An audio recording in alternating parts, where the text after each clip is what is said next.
back. WNST, Towson, Baltimore, and Baltimore Positive. It has been a rough week around here. No question about it. Wednesday, one of the hardest days around here with the loss of Tony Siragusa as well as Jalen Ferguson. But we're going to be taking the Maryland Crab Cake Tour back out on the road. We had a stop on Wednesday morning at Fadley's. 2 stops this week. We were at Next Phase Cafe with Mayor Brandon Scott. You can find out there's a 1 sports conversation, 1 crime and policy conversation, all of that at baltimorepositive.com, out in our repository, as well as out on social media, Twitter and Facebook. We are presented by the Maryland Lottery when we do these Maryland Crab Cake Tours. And I've got the new scratch off to show me that this is like a bigger prize. There's no $1 winner here. John Martin joins us now. He is the executive director of all things Maryland Lottery and gaming. We even have a SWARC update for the sports folks. John, first things first, it's been a really eventful, tragic, crazy week or two since you and I got together. A World Cup, mini camps, Orioles, and then the loss of a couple of players. I mean, sports has really moved to the forefront here of the news in the last week or two. Yeah, it really has. And condolences to you personally and professionally, because it had to be quite a roller coaster. Yeah, last time we talked, you were enthusiastic, heading out to Europe. Everything was possible at that point in time. By the way, thank you for the scarf. I did pick up the scarf. I think you saw the pictures. Yes, I saw some of the pictures. Good. I'm sure. Hopefully kept you warm emotionally as well as physically in your travels.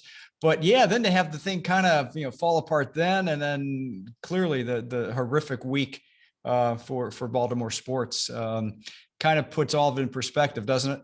It absolutely does. And I just want you to know the scarf you gave me has a permanent resting home at Slancha above the bar. We thought I actually was given a hat later on with the 26 bid on it. I don't know who I'm going to gift the hat to.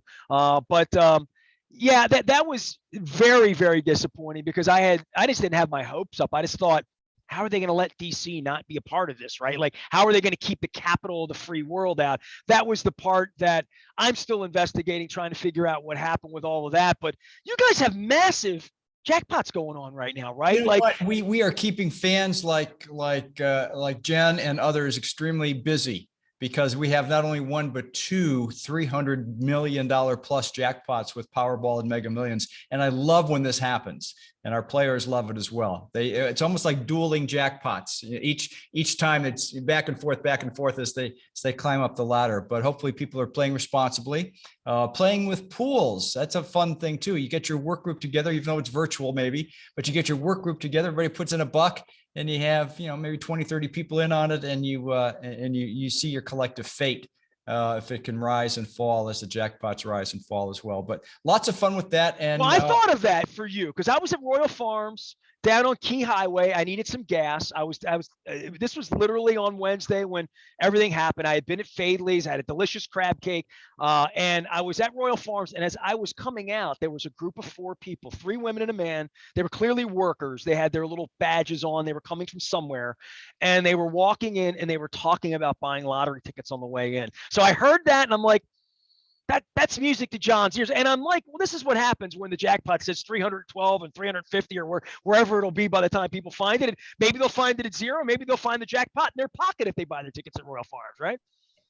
That happens. And, you can think, oh, it never happened to me. But, the reality is, and we know this from experience, that when the jackpots rise like this, you get people who are not your savvy, everyday lottery players. So they may not even know what this means. They know what $300 million plus means, but they don't know how to buy a Powerball ticket or a Mega Millions ticket. So there's some comfort in having a group, and maybe one is more experienced than the others in the group, but they shepherd their way through and they find it. And I like nothing better when we have those great stories when people come in all wide-eyed to collect their winnings, and we wish them all the best of luck. Well, if I win, you won't hear me on the 4th of July. So, I will not, we will not be broadcasting next week if I win. But my wife goes crazy on the jackpots and stuff, but you guys have games all the time. And Roz did set me up with the show me. So I want to give you a chance. These are loud and pink. You see these, right? Like you see, they come right at you. $10,000, show me 10 grand. Everybody likes that. Not only are they loud and pink, I didn't realize until I was driving in today that today,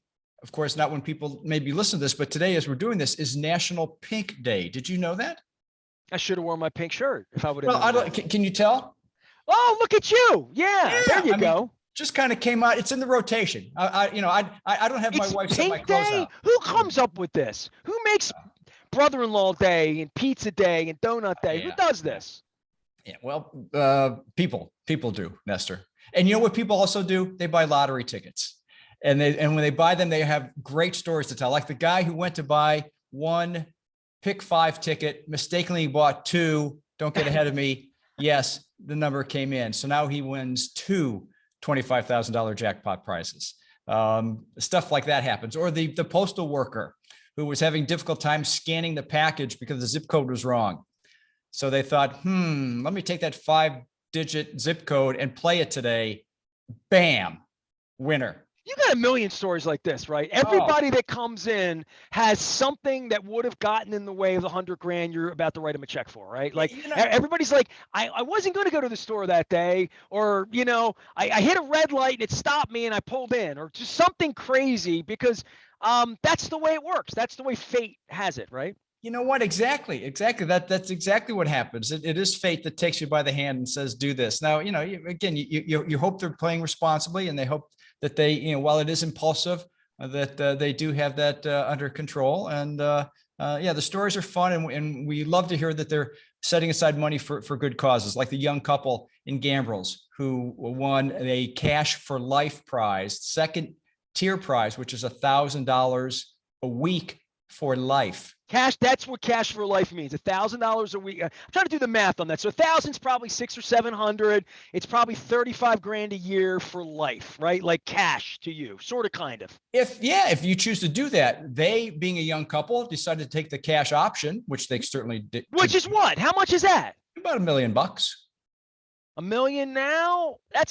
You got to take the money now, right? Probably, right? Tomorrow's not promised to any one of us, as we found out this week. Absolutely. And good for them, because it accelerated their plans to buying a new house. Bought their house with it. That's what it's saying. There you go. Right. Exactly. Good idea. And again, life had other things in mind for them, but in a positive way. So you like it when they use it responsibly too, right? I mean, you guys love the success stories, not they did something bad with it, right? Exactly. And it's good to see. And I think, today, in today's day and age, people are smarter. They're more aware of their choices and their options. They get the legal advice or the financial advice that we encourage them to do.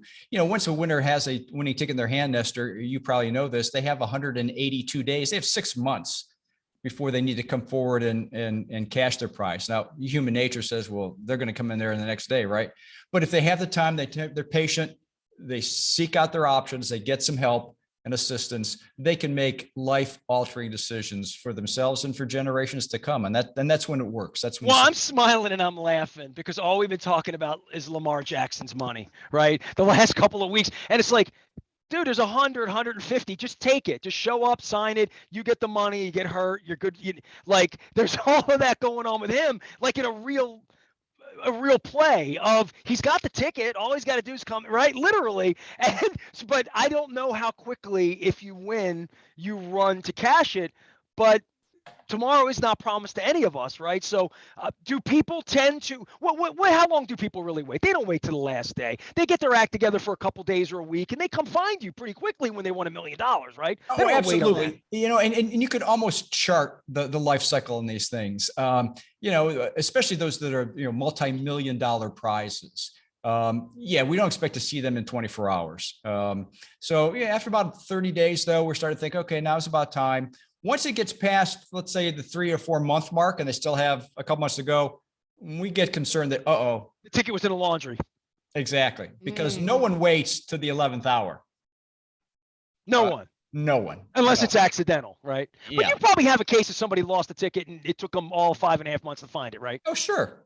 And then we also have the stories of people who've lost a ticket and find it on that 183rd day. Yeah. That doesn't work out so well. Oh, wow. There's like laws and stuff about it. You have no flexibility, even though you're a nice guy, right? No, hey, I'm not. Maybe I'm wearing the pink shirt. You're not that nice. I'm not that nice. Yeah. No, John no. Martin is here. He's the executive director of the Maryland Lottery and Gaming. And we got games where the Maryland Crab Cake Tour. I want to give a full schedule here because we're putting it together. We're doing 31 crab cakes in 31 days in August. I'm still putting that together, and 31 breweries all over the state, not just in Baltimore. But we're going to do a last few here into early July. We're going to be at State Fair on the 30th. We're going to be at Costas on the 7th. All of that will be out on social media. We got some great guests coming in, some political guests. We have an election coming up. We have sports seasons happening. We have a lot of change going on in our community. We're monitoring all that. It's all brought to you by the Maryland Lottery in conjunction with our friends at Goodwill Industries and our newest sponsor at Window Nation, where you buy two and you get two free. Give me a SWARC update, a sports gambling update, because I don't. One of the reasons you come on every week or every other week or kind of like that is to keep people abreast of this. Gambling on sports in the summer, a little more quiet. But before you know it, it's going to be training camp. There's going to be Lamar. We're going to be playing the Jets on the 11th, first week of September. And I think a lot of people are wondering. Now, you sort of have told us mobile won't be there. Jersey got that. Other places got it. We don't have it yet. We're working on it. But this will be the first time we can kick off a season here where there's going to be a full season for the casinos and the books that are open at this point. You're trying to get the rest of them open. But the real measurement to me, as masks come off and we get some normalcy, will be where is this September to September of next year, right? Yeah, that's you may have missed it in your travels, being the international kind of superstar that you are. But last week, the governor expressed in no uncertain terms his frustration on behalf of Marylanders that the process was not moving along as quickly as everyone expected it to be. So he was very pointed in his charge to the SWARC to get this thing done. SWARC responded on Thursday with their meeting last week, saying we acknowledge that, we understand the governor's frustration, but we have a legislative process we're working through. We have a law, and in it, it's very clear that we have to account for racial, ethnic, and gender opportunities and diversification in seats at the table to participate, and commissioned an industry analysis to look at those measures and see if it was adequately in place. So, there's a lot of that going on. We at the Maryland Lottery decided this is a good time to open up our e-licensing, our portal on the website. So the news that we put forth last week was, while SWARC still is working through the regulations and application, any individual or company who wants to participate in the other retail locations that are going to be competitively bid or the mobile licenses that are going to be available can come to us with their information. We'll start taking their applications. We'll start processing the information because it is a parallel process. There's a SWARC application. There's a lottery application. You need to do both. There's no reason for us to sit and wait while SWARC is still working through. Let's get this thing going. And so started last Friday. We've got a nice steady following of people coming to us, asking questions, beginning the process. And we want to make sure that, especially for those small businesses, that they get every advantage they can to get their information in and be ready to go. Does that mean we're ready by kickoff on September 8th? Maybe, maybe not. We still have to get SWARC to put their regulation application together. They're meeting next Wednesday, the 29th. Optimism reigns that on the 29th, they may look at some draft regulations, some draft applications, and slowly start to move forward on that.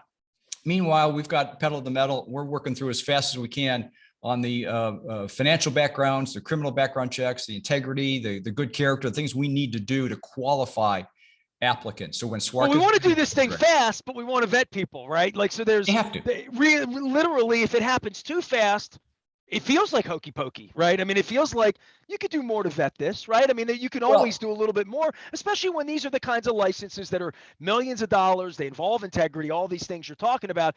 But once they're under the rope and in, they're in. And you need to make sure that once they're in for good. And I know there'll be more regulations and more oversight that goes on with all this. But the first one's the most important one. It really is. And there are jurisdictions that are all over the country that have maybe stubbed their toe a little bit. Most recently, not to take shots at them because it could easily come back to us. Most recently in Colorado, they realized that, whoops, maybe they moved a little too quickly on some things. They have nearly, I believe, 28 licenses in place. So now they got to do a little backpedaling. Nobody wants to do that. You're right. Once you're in, you're in. You want to get started. You want to Let's be have clean. no embarrassments. If the embarrassment is a month too long Oh. and it goes right, that's not embarrassing. That's due diligence, is what that is. Exactly. So it is going to be here we are wrapping up the end of June. You're right. Training camp next month. So we're still in that soft spot in sports wagering schedule until the kickoff of the NFL season. I'm not betting on preseason games, just so you know. I'm not that guy. No. I'll play the lottery.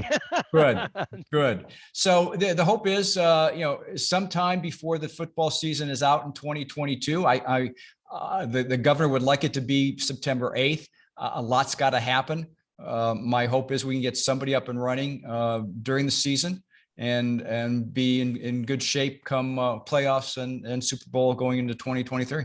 All right, show me $10,000 scratch-offs. I've got these next week at State Fair. We'll be at State Fair from 2 until 5 on the 30th. Then back at Costas from 2 until 5 the following week on the 7th after the 4th of July, after I go to the Beer Garden at the Heritage Fair in Dundalk, as I always do. John Martin represents the Maryland Lottery. He's here each and every week trying to explain the games, trying to certainly explain the sports wagering side of what's happening as we get into football season. Hey, I always appreciate the visits. It's always good to drop by and say hello. By the way, this thing's a big hit. Anything with the Maryland flag on it. This is my koozie. This is my tailgating koozie for when I go down to Merriweather and do other things. So I like that. All of my furniture has this now on, so they know where I'm from.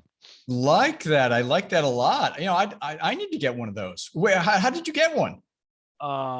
I know people at the Maryland Lottery in gaming. I have friends that take guy named Doug. If you know him, he's down the hallway. Make sure you find him. John Martin is here. He will be there. You can find him out on the front of BaltimorePositive.com as well. Big jackpots. Get out there. Don't wait until you hear this and the jackpot's gone. Get on out to our Rofos or our Wise, anywhere you buy your Maryland Lottery tickets, and make sure you're doing your second chances as well. I had to check my second chances on some scratch-offs that my wife and her sister got a couple weeks ago around here. John, we'll see you next week. All right. Take care. Have a good. Well, not the 4th. You'll have a 4th next weekend. We'll get together before the 4th. Oh, we got time. Yeah. Thanks again, Nestor. Talk to you soon. John Martin, Maryland Lottery and Gaming, joining us here. We're taking the Maryland Crab Cake Tour back out on the road the next few weeks. We'll have a few more stops, and then every day, minus the French fries, add the salad, and make sure I don't have any non-fat related vegetables for me during the month of August. I'm Nestor. We are WNST, AM 1570, Towson, Baltimore, and we never stop talking Baltimore positive.